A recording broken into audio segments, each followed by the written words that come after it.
Hi, thank you for stopping by for this very important information. Today's video is a follow-up of my last video about the PGWP changes in Canada. So, just in case you didn't know, Canada has made some changes to eligibility for the post-graduation work permit for international students in Canada, and these changes become effective November 1st of 2024. Now, part of these changes is that for you to be eligible for PGWP, you need to have studied certain study programs. Now, they've made a dichotomy between whether you're studying a master's, a bachelor's, or a PhD, or whether you're studying other programs in the university or even programs in the colleges. So there's just one differentiation between them, and that is the eligibility in terms of your study programs.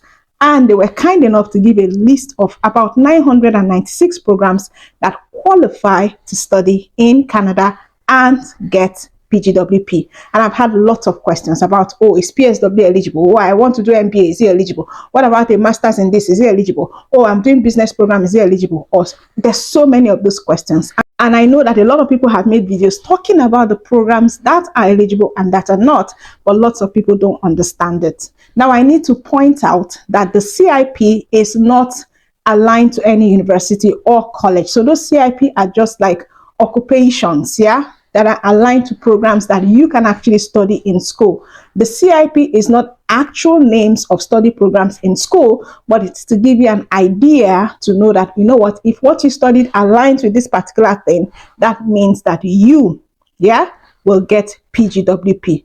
Now, this is a new thing. So a lot of us are still getting used to it. We're still doing the research to understand, you know what, this thing that they said nurses aides or they say health aides, what programs in a university or college does it align with? So some people might make mistakes in their recommendation, but as we go, we continue to inform you so that you know the programs you're choosing.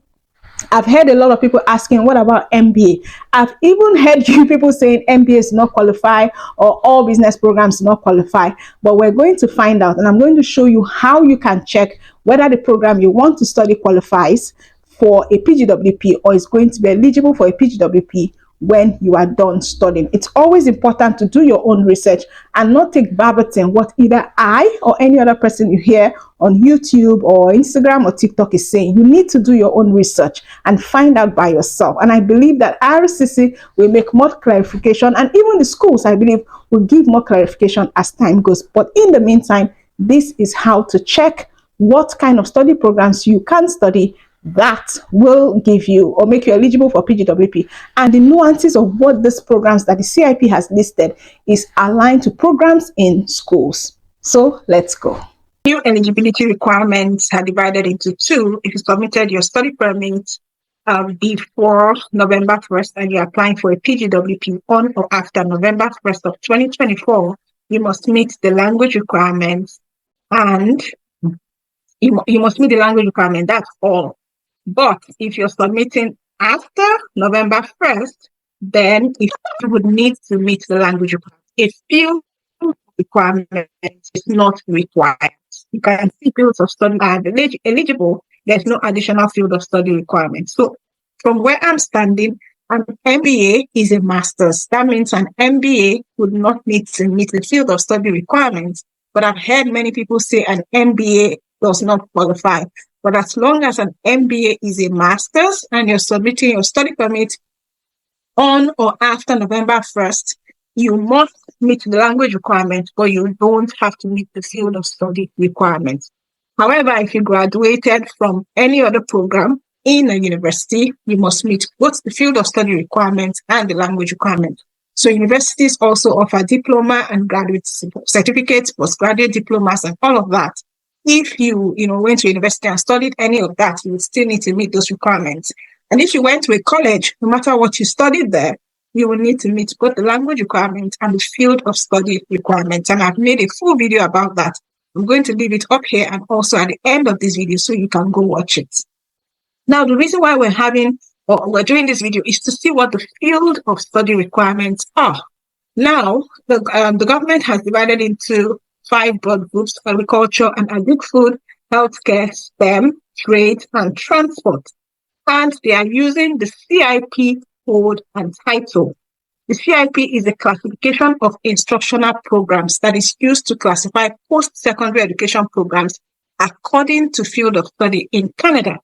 It serves as a standardized way of categorizing academic disciplines and instructional programs at various education levels, and it helps align educational programs with labor market needs, allowing for better data analysis on education outcomes, workforce development, and institutional offerings. Now, because this is a CIP and it's not actually straight off programs from schools, you can see areas here that will not align directly with programs in schools or in programs in colleges. And I believe that a lot of colleges are still going to sort of align so that people can understand the programs, how their programs fit in.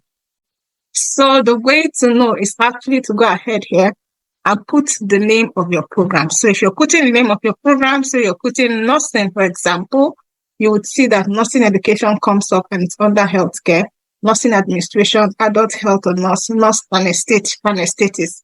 Now, you might not, see in a university or in a school program, nurse anesthetist, you might not see something like maternity or child health and neonatal nurse. So it will just be nursing. Because this is they're not sort of like classifying according to labor needs, they have broken it down like this. Now, I've also heard people ask about PSW. So if you go ahead and put PSW here, you wouldn't see anything. Or you put personal support worker, you can see personality psychologist, college student counseling. There is no personal support worker. However, if you put nurses aid, you would see something. So let's just put aid here. Health aid, nurses aid, nursing assistant, patient care assistant, and aid. Now, I feel that personal support worker and other such programs can be classified as nursing assistant, aid, patient care assistant, and aid. Now, I stand to be corrected. I'm just saying what I think and what I understand, yeah? And then if you put, let's say, a program like pharmacy, of course, pharmacology, pharmacy technician or assistant. Now, let's try and look for like business program. Let's just put business. Okay, so agricultural, business and management, agricultural business, applied horticultural business, business machine repair. So, there's not a lot of business programs. Don't forget that this has nothing to do with MBA. These are college programs, okay?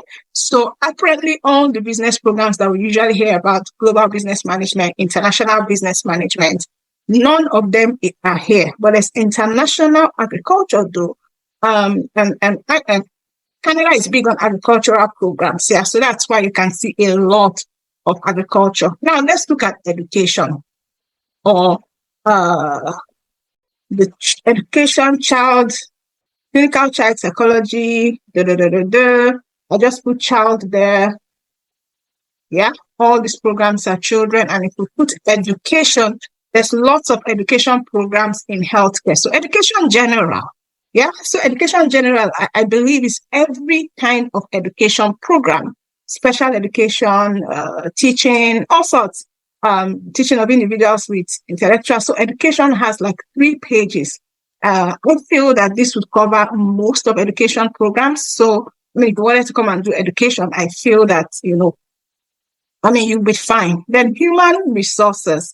There's actually no human resources. There's human biology, family and consumer services, health sciences. So I plead with you, if you have a program and you're like, oh, I don't know whether my program qualifies, instead of asking me or asking a random person or any other person, why can't you go here? The link will be in the comments. Just go ahead and put in whatever program it is you want to come and study. Yeah. And you'll be able to know, oh, is my program there? Plumbing is there. I'm just trying to think of the common programs that I know people would usually come to study in Canada. All these health administration kind of programs, health administration, nursing administration. And then don't forget what I said, that sometimes it might not be straight off comparing apples to apples. So you need to go deep to find out, okay, this classification, this CIP code, what exactly is it? You can still go to the CIP website, take this code here, like for example, for this one of food service food systems administration, and go find out, go dig deep into, okay, what are like kind of the occupations that this covers, so that will give you like a better understanding of the programs that you can study. Yeah. So don't just like feel bad and say, oh, I'm not in healthcare. Normally you wouldn't think it's in healthcare, but if you don't do this deep dive, you might make a mistake. Don't forget that if you apply after November 1st and you're not studying any program related to any of these CRP codes that we've seen here, you may not be eligible for PGWP. And except you're okay with that, you need to be checking this to be sure that you are diving deep and looking at your programs and choosing the programs that suit you, programs you're eligible for. Also, one more thing, I think that you can still come to Canada to study a business program if that's what you qualify for. If it's for 1 year, because in that school, they have some of these programs that you can change to. If you're not changing your DLI, you're just switching programs from one to the other, I think that you would still be able to, to get PGWP for that program that you study. You might not get PGWP for the first program, but there are some people that all of their experience and all their education, it's in business. It might be hard for you to convince a visa officer to give you a visa for a health program, or STEP program, or for anything like that. So that would be the way to go. Yeah. Okay. So I just wanted to do this quick video to show you how to select your programs, how to check if your program of study qualifies for a PGWP after November 1st. Okay. And if you want to know, the announcement that was made, everything that was said, please go ahead and watch this video next. This video, I broke down everything about, what the new eligibility requirements are and what the old eligibility requirements are, and how you can know if you do qualify for PGWP before November 1st and after November 1st. Thank you so much for watching, and I'll talk to you in the next one.